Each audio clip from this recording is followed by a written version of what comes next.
Esse é o Ancapso e nós vamos falar do outro inquérito sigiloso absurdo do Alexandre de Moraes, né? Vocês sabem que o Alexandre de Moraes abriu agora um inquérito para investigar como que vazou essa informação para a Folha de São Paulo, né? As informações da Vaza Toga, esses diálogos que estão, os 6 gigabytes de dados que a Folha de São Paulo, junto com o Glenn Greenwald, estão divulgando aí nos últimos dias, né? Isso tudo né, vazou de algum lugar. Alguém entregou isso para a Folha de São Paulo. Inclusive, segundo a Folha de São Paulo, isso foi uma fonte que entregou para eles esses dados. Não foi nada de hackeamento, não teve hackeamento nenhum. Ou seja, alguém que participava do grupo, né, tinha um celular que participava do grupo, entregou esse celular para a Folha. A gente já falou aqui em outras oportunidades, inclusive esse inquérito também está investigando o tal do Eduardo Tagliaferro, que era o chefe lá do setor de desinformação no TSE, e é muito citado nas conversas e coisa e tal. Pode ser que tenha sido ele que tenha vazado isso para a Folha de São Paulo. Ele também disse que não é ele, né? Mas, então assim, é um absurdo esse processo, esse inquérito tá de novo sendo gerenciado, sendo liderado pelo Alexandre de Moraes. Por quê? Porque, de novo, você pode questionar que houve esse vazamento e coisa e tal, que tem que se investigar esse vazamento, que isso pode ser uma ação criminosa, pode não ser, tá?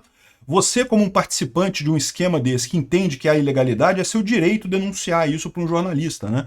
Foi o que fez o Edward Snowden lá na Casa Branca, com a NSA e coisa e tal, com o escândalo americano. Então, pode não ter nenhuma ilegalidade, mas pode ter ilegalidade. Pode ser que alguém que tinha, né, escrito um compromisso de confidencialidade com o governo entregou essas informações para a Folha de São Paulo. E isso seria um crime por si só. A questão é, por que esse crime está sendo investigado pelo STF? Não faz sentido isso. No Brasil não há um foro por prerrogativa da vítima, né? Porque a vítima é o STF, em tese, é o Alexandre de Moraes, em tese, né? Mas na cabeça do Alexandre de Moraes é isso que acontece. Tudo quanto é caso que envolve ele, automaticamente vai para o STF e ele que é o juiz do caso. E está acontecendo de novo, mais uma ilegalidade aqui. Agora, o que tem a ver a Carla Zambelli com essa história? Porque eu tô falando para vocês, né? Eu sempre critiquei muito a Carla Zambelli, sempre achei que ela atrapalhou muito mais Bolsonaro do que ajudou no final das contas. Aquela lambança dela com o hacker lá de São Paulo, não sei o que lá. E agora o Alexandre de Moraes botou ela como acusada nessa história. Por quê? O que ela tem a ver com isso? Se ela estiver por trás disso daí, parabéns, Carla Zambelli. Retiro tudo que eu disse sobre você, passo a apoiar a Carla Zambelli. Achei lindo se foi ela que estiver por trás disso daí. Mas eu acho que não é, não. Eu vou explicar para vocês o que está acontecendo nesse caso. Essa notícia foi sugerida por Impeachment Libertário, Marciano Vivendo no Brasil e várias outras pessoas. Obrigado aí ao pessoal que sugeriu as notícias lá no nosso site, no visãolibertaria.com. E obrigado a você que está assistindo o nosso vídeo. Se você gosta do nosso conteúdo, por favor, deixe o seu like e se inscreva aqui no canal, né? Pois bem, como eu falei para vocês, né, o vazamento de informações, essas informações da Vaza Toga, né, que mostram as conversas lá no grupo do TSE com o STF, coisa e tal, a minha visão, o mais provável é que tenha sido o Eduardo Tagliaferro, ou então a esposa do Eduardo Tagliaferro, ou então alguém próximo a eles que teve acesso ao celular e decidiu vazar essa informação para a Folha de São Paulo. Se foi isso que aconteceu, não tem nada de ilegal, tá? Se for alguém próximo a eles, né? Se for o próprio Eduardo Tagliaferro, pode ser que ele tenha assinado um acordo de confidencialidade e pode ter rompido essa confidencialidade ao entregar esses dados para a Folha de São Paulo. Isso pode ter acontecido, né? Não chega a ser um crime, mas é uma quebra de contrato aí, isso pode prever algum tipo de punição no final das contas. Enfim, o Alexandre de Moraes mandou investigar esse negócio. Até investigar o vazamento desses dados, eu acho que é uma coisa razoável, deve-se investigar mesmo. Até porque pode ser que o mesmo lugar que vazou essas informações para a Folha continue vazando outras informações de dentro do TSE, de dentro do STF, e isso seria uma coisa crítica para o funcionamento das duas instituições. Então, haver essa investigação, eu não acho que seja um absurdo investigar como é que foi esse vazamento para a Folha. Você pode encarar isso como um ataque ao Glenn Greenwald, né? Um ataque à Folha de São Paulo, um ataque ao jornalismo. Mas, por enquanto, não chegamos lá ainda. Por enquanto, é só investigar. Estou investigando qual foi o caso, né? Não sabemos ainda quais vão ser as medidas a partir daí, né? O ponto central é essa história. Por que esse inquérito, né, todo inquérito acaba tendo um juiz que supervisiona esse inquérito. E tipicamente é o juiz que está segue as mesmas regras do juízo natural para o julgamento daquele caso. E as regras de juízo natural aqui no Brasil são bastante simples, né? Se o crime acontece em determinado lugar, a investigação cabe à Polícia Civil do estado em que aquele caso aconteceu, e o juiz responsável é o juiz ali daquela vara, daquela região ali onde aconteceu o caso, né? Onde mora a pessoa acusada, as pessoas acusadas daquilo ali, onde aconteceu o fato. Então, isso daqui provavelmente cairia num juiz de primeira instância. Isso seria o correto de se fazer. Por que mais uma vez o Alexandre de Moraes puxou para si esse caso, né? E não é a primeira vez que ele faz isso, ele tem forçado a barra nessa regra de jurisprudência outras vezes, por exemplo, no caso do aeroporto de Roma. O caso do aeroporto de Roma nada tinha a ver com nada, ou seja, é uma briga de aeroporto, uma confusão de aeroporto entre pessoas, uma família lá e o Alexandre de Moraes e a família dele. Ou seja, uma confusão de aeroporto. Poderia ser julgado isso? Até poderia ser julgado, mas teria que ser julgado por um juiz de primeira instância. Não existe vítima, não existe foro por prerrogativa da vítima, né? O Alexandre de Moraes, o fato dele ser a vítima desse caso, não dá o direito a ele de trazer esse caso para o STF, né? E, no entanto, o que o Alexandre de Moraes fez? Trouxe o caso para o STF, né? E não que foi um ataque à instituição da República, à democracia. Não, Alexandre de Moraes, você não é a democracia brasileira, você não é uma instituição brasileira. O STF é, você pessoalmente não. Se o ataque foi um ataque jurídico contra o STF, pode até entender que a vítima é o STF, que é as instituições da República. Mas no caso, foi uma coisa pessoal, foi uma briga de aeroporto entre pessoas, né? Então quem tinha que julgar isso, primeira instância. O caso do dia 8 de janeiro também, o caso do dia 8 de janeiro está mais do que provado que foi um monte de bolsonarista insatisfeito, lá do pessoal de insatisfeito. Aliás, dizer que é bolsonarista já é uma forçação de barra, porque muitos ali já estavam brigados com Bolsonaro, que eram pessoas que queriam o golpe no Brasil, e Bolsonaro não deu o golpe, Bolsonaro poderia ter tentado, não tentou. Então, essas pessoas estavam insatisfeitas com Bolsonaro, chamando Bolsonaro de banana, que não sei o que lá e coisa e tal. Muita gente ali já estava insatisfeita com Bolsonaro, inclusive, mas foi essa turma que organizou aquela manifestação lá e que acabou dando o errado lá, né? Essas pessoas têm que ser investigadas? É lógico que sim, elas quebraram coisas, invadiram propriedade privada. Propriedade privada eu não sei, é questionável, mas enfim, quebraram um monte de coisa, causaram danos, né? Só que deveriam ser investigadas, cada uma delas pelos juízes de primeira instância no Brasil, né? Isso seria o correto, inclusive para dar celeridade no processo. O Alexandre de Moraes fez questão de trazer tudo para o STF, diz que tudo está ligado a um grande plano, uma grande cabala de pessoas que querem atrapalhar o Alexandre de Moraes, que atacam o Alexandre de Moraes e coisa e tal. Percebeu como é que o Xandão está perdido na bolha dele? O cara entrou numa bolhazinha nuclear, aquela bolhazinha pequenininha assim, que só tá ele e os amiguinhos dele ali, e cara, ele tá zunindo em direção ao infinito nas crenças absurdas dele, e no desespero tá torcendo todas as leis justamente para conseguir conformar o mundo, a realidade, a ideia que ele tem do mundo na cabeça dele, né? Enfim, mais um inquérito ilegal criado pelo Alexandre de Moraes nessa coisa toda. Mas o mais curioso é isso, né? A gente viu que ele mandou chamar para esse inquérito, né? Colheu informações do Eduardo Tagliaferro, era esperado que isso acontecesse, é a maior suspeita mesmo.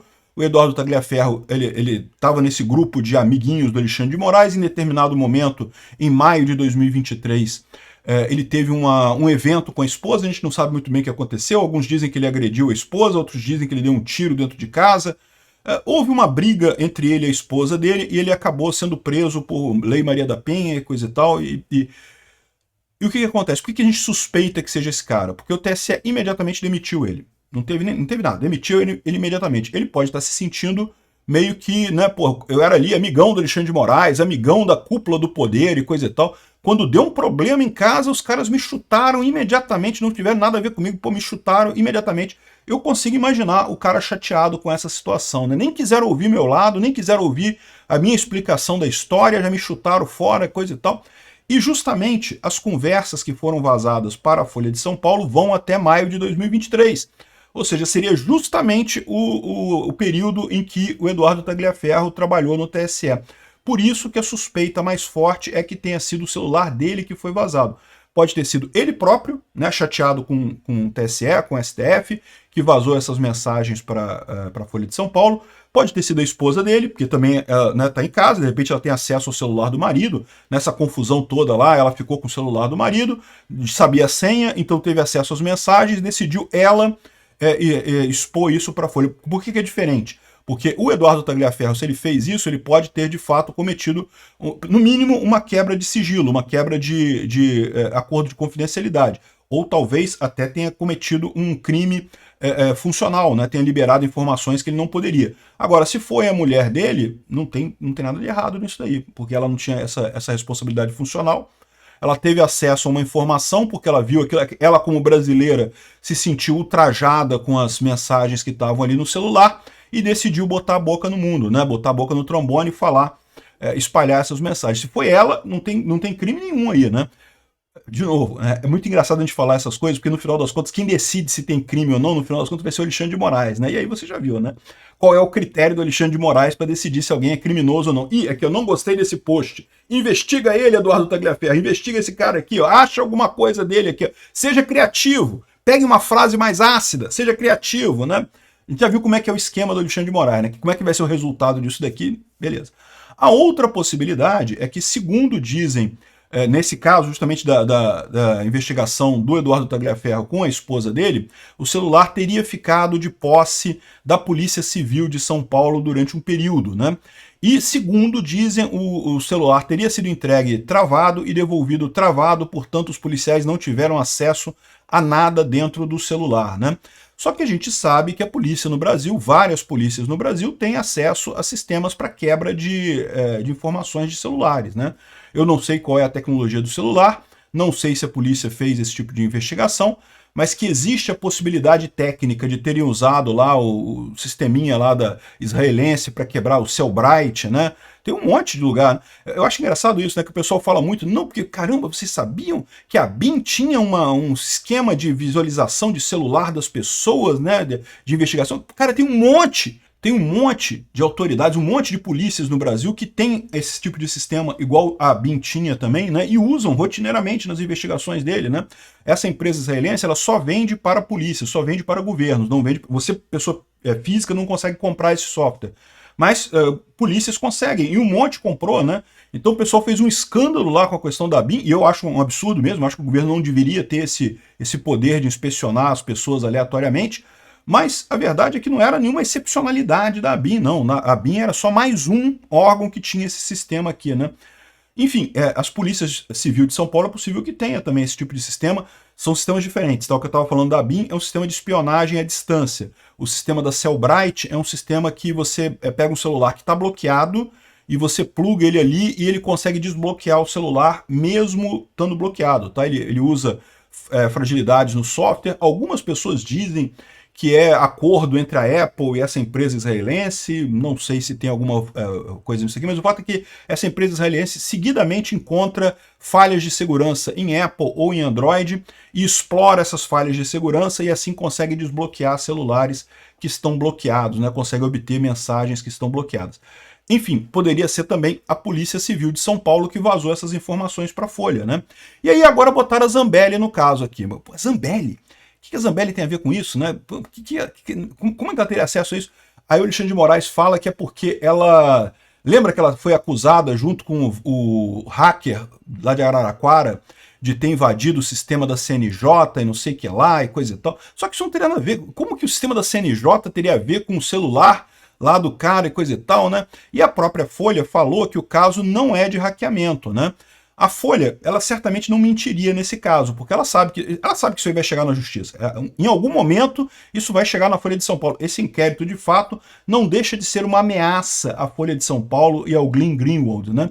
É muito curioso que o pessoal falou, não, que Bolsonaro está investigando o Glenn Greenwald na época na Vaza Jato lá e coisa e tal. E, de novo, deveria investigar mesmo, porque teve um vazamento, teve um hackeamento, aquilo ali tinha que ser investigado e houve investigação e coisa e tal.